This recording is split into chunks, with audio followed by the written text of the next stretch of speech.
देखिए, रिचर्ड गर्नेल तो अब मेरे ख़्याल में कोई तहरीक-ए-इंसाफ के डॉक्टर शहबाज़ गिल और मोईद पीरज़ादा ही बन गए हैं। वो अमरीकी हुकूमत के ओहदेदार कम और तहरीक-ए-इंसाफ के ओहदेदार ज़्यादा लग रहे हैं। और लगता है उनकी ज़िंदगी का मकसद अब तहरीक-ए-इंसाफ ही रह गया है। उनको उनको दुनिया में अमेरिका के मामलात के लिए लगाया गया है और वो सिर्फ़ पाकिस्तान पर आकर फँस गए हैं और लगता है कि उनकी ज़िंदगी का मकसद सिर्फ़ पाकिस्तान ही रह गया है। जो उनका नोटिफ़िकेशन था वो तो नॉर्थ कोरिया पर था, वो तो वेनेज़ुएला पर था, पर वो नॉर्थ कोरिया और वेनेज़ुएला पर तो कोई बात नहीं कर रहे। जहाँ अमेरिका को ज़्यादा मसाइल हैं, वो सिर्फ़ पीटीआई के ट्रोल बन गए हैं और उनको लगता है उनके पास ज़िंदगी उनको पूरे मुल्कों वर्ल्ड मिशन नहीं लगाया गया, उन्हें सिर्फ़ पाकिस्तान मिशन लगाया गया है। तो मुझे लगता है कि वो एक सेंट्रली फ़ोकस्ड हो गए हैं पाकिस्तान के ऊपर और तो वो कोई बात कर ही नहीं रहे। दुनिया के और किसी मामले पर वो कोई ट्वीट कर नहीं रहे, दुनिया के और किसी मामले पर वो देखें ना बात कर ही नहीं रहे। जो ट्रम्प की ट्वीट है उनके बारे में वो तो वेनेज़ुएला और नॉर्थ कोरिया के बारे में है, लेकिन वो वेनेज़ुएला और नॉर्थ कोरिया के बारे में बात कर ही नहीं रहे हैं।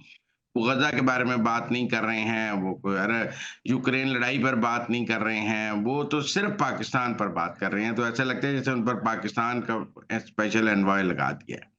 लेकिन मैं आपको एक बात बताऊँ, मैंने उनका इंटरव्यू देखा है, उस इंटरव्यू में देखिए उन्होंने 2 बातें ऐसी कही हैं जो हमें समझने की हैं। पहली बात उन्होंने कहा है कि जो अमेरिका के सेक्रेटरी ऑफ स्टेट हैं, जो अब आएँगे ट्रम्प इंतज़ामिया के, वो मिसाइल प्रोग्राम पर पाकिस्तान के बात करने की तैयारी कर रहे हैं। बिल्कुल। उन्होंने ये नहीं कहा कि जो सेक्रेटरी ऑफ स्टेट हैं, वो इमरान खान की रिहाई पर पाकिस्तान से बात करने की तैयारी कर रहे हैं। हमारे तहरीक-ए-इंसाफ के दोस्त वो इंटरव्यू सुन लें, वो पढ़ लें। उन्होंने कहा जो सेक्रेटरी ऑफ स्टेट हैं, वो पाकिस्तान के मिसाइल प्रोग्राम पर बात करने की तैयारी कर रहे हैं। इसका मतलब है अमेरिका जो है वो या ट्रम्प इंतज़ामिया पाकिस्तान के मिसाइल प्रोग्राम पर पाकिस्तान से बात करने की तैयारी कर रही है। वो कोई इमरान खान की रिहाई पर बात करने की तैयारी नहीं कर रही। सेक्रेटरी ऑफ स्टेट के एजेंडे में इमरान खान की रिहाई नहीं है, वो पाकिस्तान का मिसाइल प्रोग्राम है। और रिचर्ड ग्रनेल के एजेंडे में इमरान खान है, लेकिन सेक्रेटरी ऑफ स्टेट के एजेंडे में पाकिस्तान का मिसाइल प्रोग्राम है। और वो पाकिस्तान उनका ख़्याल है कि 4 साल ट्रम्प बाइडेन इंतज़ामिया ने पाकिस्तान के मिसाइल प्रोग्राम पर कुछ नहीं किया। अब जाती दफ़ा ये पाबंदियाँ लगाई हैं, तो ये काम तो ट्रम्प इंतज़ामिया ने करना था, इन्होंने करके क्रेडिट लेने की कोशिश की। ये जो रिवायती सियासी बात है कि अब तो ट्रांज़िशन है, अब क्यों लगाई हैं? हम आ रहे थे, हम आकर लगाते। ज़्यादातर मुझे इस किस्म की बात लगी है। बाकी वो बात कर रहे हैं कि जी ट्रम्प और इमरान खान एक जैसे लीडर हैं। वो कल को कहेंगे नॉर्थ कोरिया के वो जो हैं वो और ट्रम्प एक जैसे, फिर वो कहेंगे पुतिन और ट्रम्प एक जैसे हैं। और दूसरी बात ये है कि ये तो कोई दलील नहीं ना कि गुज़िश्ता दौर में ट्रम्प के उनके इमरान खान से अच्छे ताल्लुकात थे। तो जब ट्रम्प गुज़िश्ता दौर में सदर थे तो पूरी दुनिया में जो हुक्मरान थे वो सारे वापस आएँगे। मतलब ये तो नहीं होगा कि ट्रम्प कहेगा कि जब मैं सदर था, तो जो दुनिया के साउथ अफ्रीका का जो सदर था, वो वापस साउथ अफ्रीका का आ जाए। या बरतानिया में जो वज़ीर-ए-आज़म था, अब उसको बरतानिया वापस वज़ीर-ए-आज़म लगा दे क्योंकि जब मैं सदर था, तो वो वज़ीर-ए-आज़म था, तो मेरे उससे बड़े अच्छे तल्लुकात थे, तो अब उसको लगा दिया जाए। ये तो कोई मंतक नहीं ना कि चूँकि गुज़िश्ता दौर में ट्रम्प के इमरान खान से अच्छे तल्लुकात थे, लिहाज़ा अब इमरान खान को पाकिस्तान का वज़ीर-ए-आज़म दोबारा लगा दिया जाए। मेरा नहीं ख्याल में ये इंटरनेशनली कोई एक्सेप्टेबल मंतक है कि जी चूँकि हमारे अच्छे तल्लुकात हैं लिहाज़ा आप इसको पाकिस्तान का हुक्मरान लगा दें या जेल से रिहा कर दें। लेकिन ठीक यहाँ है, पर मैं एक सवाल आपसे करना चाहूँगी कि ये कहा जा रहा था कि ये जो रिचर्ड गर्नेल का अकाउंट है, ट्विटर अकाउंट की अगर हम बात करें, तो वो ऑपरेट नहीं कर रही। लेकिन फिर हमने देखा कि ट्वीट किया गया, उनकी जानिब से बार-बार रीट्वीट भी किया गया कि फ्री इमरान खान, फिर उसके बाद ये इंटरव्यू। तो ये बात तो प्रूव हो जाती है ना कहीं न कहीं कि जो ट्विटर है, ट्विटर हैंडल है, वो खुद ऑपरेट कर रहे हैं। नहीं उसमें ये है ना कि उनका ट्विटर हैंडल काफ़ी साल खामोश भी तो रहा है ना। जी। मतलब वो बात मशकूक इस तरह हुई कि जी उनका ट्विटर हैंडल काफ़ी साल खामोश भी रहा और फिर इस ट्विटर हैंडल से इमरान खान के अलावा कुछ ट्वीट ही नहीं हुआ। लगता है उन्होंने ये ट्विटर हैंडल इमरान खान की पीआर मुहिम के सिलसिले में ही एक्टिव किया, वरना वो ट्विटर को यूज़ नहीं करते थे। तो उनको जो इमरान खान की पीआर मुहिम मिली कि जी आप इमरान खान के लिए पीआर मिलें कोई लॉबिंग फर्म से, जो उनको लॉबिंग फर्म के ज़रिए पैसे मिले और उसमें उनका ये ट्विटर हैंडल की बात हुई कि आप ट्विटर हैंडल से ही कर लें। तो मेरे ख़्याल में वो उस सिलसिले में क्योंकि मशकूक बात इसलिए थी कि ट्विटर हैंडल एक लंबा अरसा खामोश रहा और दुनिया के अहम मामलात पर वो खामोश है, सिर्फ़ इमरान खान के लिए बोलता है। तो ऐसा लगता है जैसे ट्विटर हैंडल उन्होंने किराए से देता है Imran Khan, PTI USA no, इसलिए ये बात है और कही गई कि एक बंदा है वो दुनिया भर के एक स्पेशल एनवॉय लगाया वर्ल्ड मिशन के लिए। ट्रम्प का ट्वीट है कि उसको मैंने वेनेजुएला और नॉर्थ कोरिया के लिए लगाया है, तो उसके उनके हवाले से कोई ट्वीट्स नहीं है। बहुत अरसे से वो पूरी ट्रम्प कैंपेन में उसका ट्विटर हैंडल खामोश रहा है।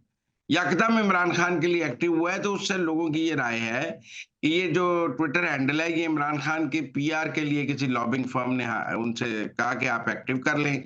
उन्होंने कई सालों से डीएक्टिवेट रखा हुआ था, तो अब जब एक्टिवेट किया तो वो पीआर फर्म और लॉबिंग फर्म के लिए किया, तो अब चूंकि वो काम चल पड़ा है तो मुझे लगता है पीआर लॉबिंग फर्म ने आगे भी उन्हें कॉन्ट्रैक्ट दे दिया है इसका, तो उन्हें भी इस काम में मजा आने लग गया है। और एक गैर है अमेरिका के नजदीक एक गैर अहम काम है, मतलब ट्रम्प वो ये काम करते रहे तो ट्रम्प को तो कोई प्रॉब्लम नहीं। शायद वो हम्म। यूक्रेन पर बात करें तो ट्रम्प को प्रॉब्लम हो गया, हमारी पॉलिसी के मुताबिक बात करें। वो गजा पे बात करें तो इस तरह पॉलिसी के मुताबिक बात करें। वो दुनिया के अहम मामलात पर बात नहीं करना चाह रहे होंगे क्योंकि उस पर पॉलिसी अभी बननी है। तो एक गैर अहम मामला है अमेरिका के नजदीक इमरान खान और पाकिस्तान इस वक्त। तो वो गैर अहम मामले से खुद को, इसकी अमेरिका के अंदर कोई पजीराई नहीं है। ये इंटरव्यू भी उनका इमरान खान की रिहाई के लिए नहीं करना था न्यूज लाइन ने। ये इंटरव्यू पाकिस्तान के मिसाइल प्रोग्राम पर हुआ है, उसमें उन्होंने इमरान खान की रिहाई की बात की है। पहला सवाल जो है वो पाकिस्तान के मिसाइल प्रोग्राम पर है, फोकस इंटरव्यू का पाकिस्तान के मिसाइल प्रोग्राम पर है। अब आप उस मिसाइल प्रोग्राम में साथ इमरान खान की बात है। अब ये एक और बात है कि जो पाकिस्तान के मिसाइल प्रोग्राम पर पाबंदियां लगी हैं, इमरान खान के ट्विटर हैंडल से आज तक उन पाबंदियों की मजम्मत नहीं की गई।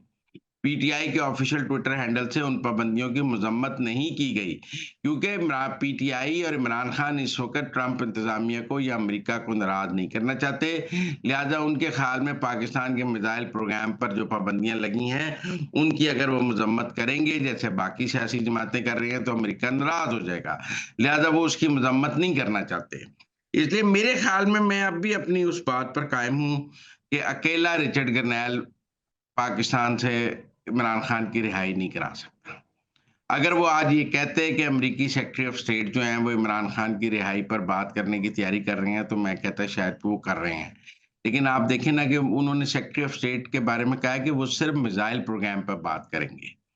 अब हमारे एक दोस्त हैं नुसरत जावेद साहब, उन्होंने भी बड़ा इस मामले में कहा है कि रिचर्ड गरनेल के ट्विटर अकाउंट से इलान मस्क को कहा गया कि पाकिस्तान को वो स्पेशल इंटरनेट टारगेट के लिए। स्टारलिंक दे दें, तो इलान मस्क ने उसका जवाब ही नहीं दिया।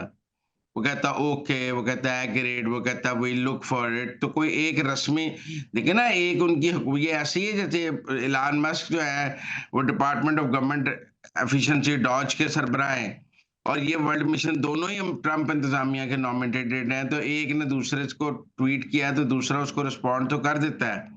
तो सबकी राय है कि उन्होंने इलान मस्क को टैग करके ट्वीट किया है, तो इलान मस्क ने उनके ट्वीट, इलान मस्क रोजाना 100 ट्वीटों के जवाब देता है। वो ट्विटर पर सबसे ज्यादा एक्टिव है। वो समझता है पाकिस्तान का, अमेरिका का वाहिद मीडिया ट्विटर है। वो कहता है अमेरिका के सब मीडिया को ट्विटर ने शिकस्त दे दिया और ट्रंप को इलेक्शन ट्विटर ने जिताया। उसने ग्रनेल की बात का जवाब देना मुनासिब ही नहीं समझा इंटरनेट वाली बात पे।